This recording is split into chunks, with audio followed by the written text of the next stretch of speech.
Mirë se vini në këtë video të rëndësishme. Sot do të flasim për një temë që prek çdo shpirt. Vdekjen. Çfarë ndodh kur një person ndahet nga kjo botë? Çfarë thot Islami për jetën pas vdekjes dhe si mund të përgatitemi për atë moment? Qëndroni me ne deri në fund, sepse do të eksplorojmë mësimet e Kuranit dhe haditheve për këtë udhëtim të veçantë shpirtëror.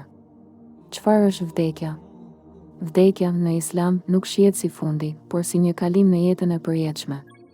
Është momenti kur shpirti ndahet nga trupi dhe fillon jeta në berza, një ndalesë mes kësaj bote dhe ahiretit. Allahu në Kuran thot: çdo shpirt do ta shijojë vdekjen. Dhe vetëm në ditën e gjykimit do t'ju shpërblehen plotësisht veprat tuaja.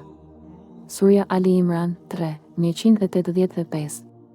Çfarë ndodh pas vdekjes?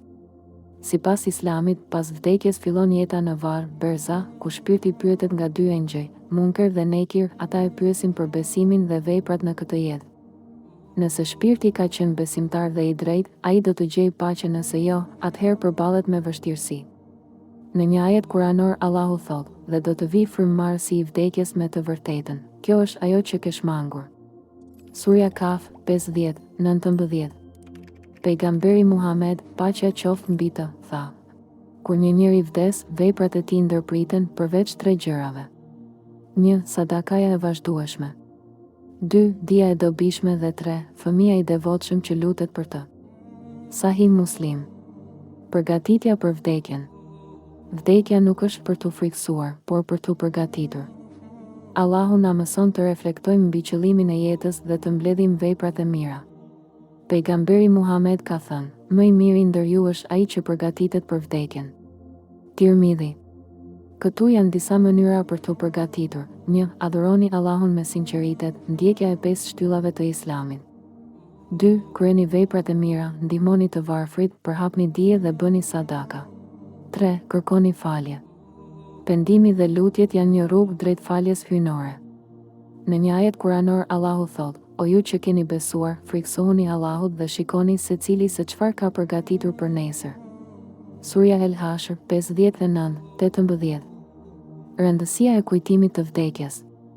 Kujtimi i vdekjes na ndihmon të mbajmë një perspektivë të qartë për këtë jetë. Pejgamberi, paqja qoftë mbi të, ka thënë: kujtojeni sa më shpesh shkatëruesen e kënaqësive, vdekjen. Tirmidhi 2307. Kujtimi i saj na motivon të jemi më të devotshëm, më të drejtë dhe më të përulur. Mësimi. Vdekja nuk është fundi, por fillimi i një udhëtimi të përjetshëm. Le të përgatitemi për të, duke jetuar një jetë plot devotshmëri dhe vepra të mira. Allahu në Kuran thot: ai që shpëton nga zjarri dhe hyn në xhenet, me të vërtetë ka arritur fitoren. Surja Ali Imran 3:185. Faleminderit që qëndruat me ne. Mos harroni të pëlqeni, të abonoheni dhe të shpërndani këtë video për të ndarë mesazhin e rëndësishëm mbi vdekjen dhe përgatitjen për jetën e përtejme.